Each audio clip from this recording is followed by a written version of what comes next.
नमस्कार दोस्तों, आपका हमारे चैनल प्रिंसी भक्ति कहानियाँ में स्वागत है। आज मैं कथा लेके आई हूँ लक्ष्मी जी की कथा। प्राचीन समय की बात है। एक गांव में माँ लक्ष्मी का विशाल मंदिर था। सरिता नाम की एक लड़की थी जो उस मंदिर के बाहर फूल माला बेचा करती थी। सरिता के माता पिता बचपन में ही गुजर गए थे। वह अपने मामा के साथ रहती थी।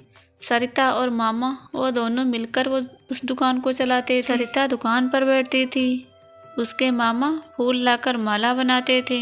सरिता मंदिर की सेवा भी करती थी, साफ सफाई करती थी, सुबह शाम पूजा में भी भाग लेती थी। एक दिन उनकी दुकान पर एक सेठ जी आए। बोले, मेरी बेटी का विवाह है, मुझे अपने घर में फूल लगवाने हैं। 3 दिन के बाद मेरे घर फूल भेज देना।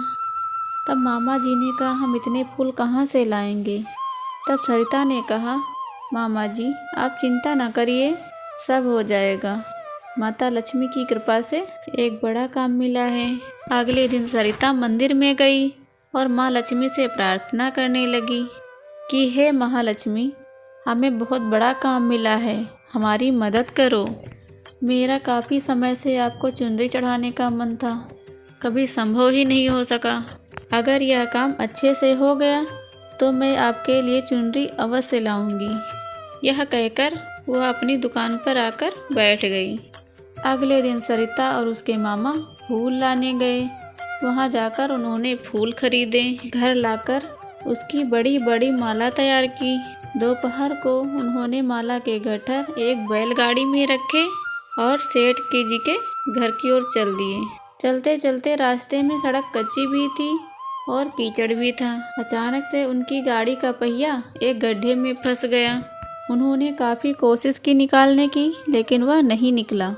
सरिता ने आंखें बंद करके माँ लक्ष्मी को याद किया। उसके बाद वो गाड़ी को अपने मामा के साथ धक्का लगाने लगी, लेकिन गाड़ी का पहिया निकल ही नहीं पा रहा था।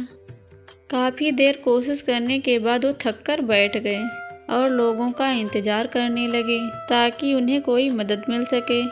काफ़ी समय बीत जाने के बाद उस रास्ते पर उन्हें कुछ लोग दिखाई दिए, तो सबने मिलकर धक्का लगाया, लेकिन वो गाड़ी फिर भी नहीं निकल सकी। सबने मिलकर एक और कोशिश की, तभी बैलगाड़ी पलट गई और सारे फूल कीचड़ में गिर गए। सबने मिलकर बैलगाड़ी को सीधा किया। किसी को चोट तक नहीं आई, लेकिन फूल खराब हो चुके थे। सरिता और मामा वहीं एक पेड़ के नीचे बैठकर रोने लगे। उनकी सारी पूंजी इसमें ही लगी हुई थी। सेठ जी के घर फूल नहीं पहुँचे तो गुस्से में आकर न जाने क्या करेंगे। उन्हें मंदिर में बाहर दुकान भी नहीं लगाने देंगे। सरिता ने कहा, अब कुछ नहीं हो सकता है मामा जी, आप सेठ जी से जाकर माफ़ी मांग लीजिए। वह दोनों सेठ के घर पहुँचे और रास्ते में हुई घटना को बताया। तब सेठ ने कहा, तुम झूठ बोल रहे हो, तुम सारे पैसे खा गए हो, तुमने हमारा नुकसान किया है। अब मैं तुम्हें दुकान नहीं लगाने दूंगा वहाँ। तुम लोग भूखे मरोगे तब पता लगेगा। अगले दिन सेठ जी ने आकर उसका सारा सामान फेंक दिया और वहाँ से भगा दिया।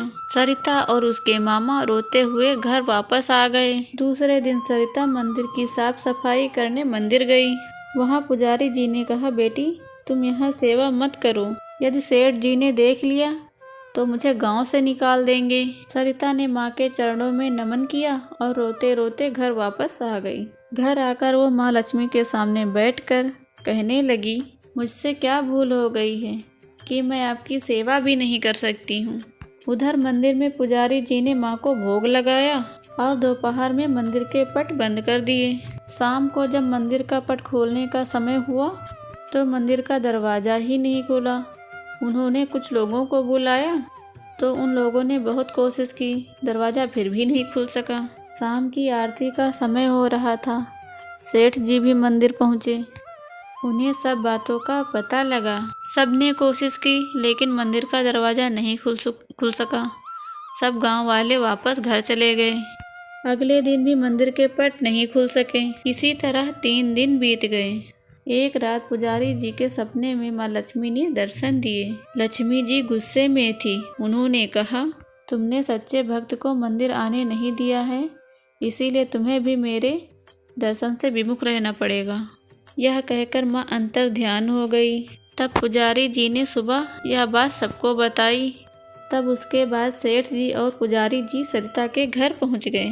तब सरिता के मामा ने बताया कि पट न खुलने की बात सरिता को आज सुबह ही पता चली। वह मंदिर चली गई है। तब वह सब मंदिर पहुँचे, वहाँ कोई नहीं था। कुछ देर बाद मंदिर के पट अपने आप खुल गए। तब सभी ने देखा कि मंदिर के अंदर सरिता माँ लक्ष्मी की आरती कर रही थी। सबके पूछने पर सरिता ने बताया कि जब मैं मंदिर पहुँची तो मंदिर के पट अपने आप खुल गए, मेरे अंदर जाते ही बंद हो गए। सेठ जी ने सरिता और उसके मामा से माफ़ी मांगी, उनके पैसे भी दिए। तब सरिता ने माँ लक्ष्मी के लिए चुनरी मंगाई और माँ लक्ष्मी को अर्पण किया। उस दिन से सरिता और उसकी मामा दिन रात मंदिर की सेवा में लगे रहे। पुजारी बाबा ने मंदिर का सारा कार्यभार उनको सौंप दिया। मित्रों, हमें इस कहानी से यह सबक मिलता है कि हमें किसी का हक नहीं छीनना चाहिए, इससे भगवान रुष्ट हो जाते हैं। माता लक्ष्मी आप पर अपनी कृपा बनाए रखें।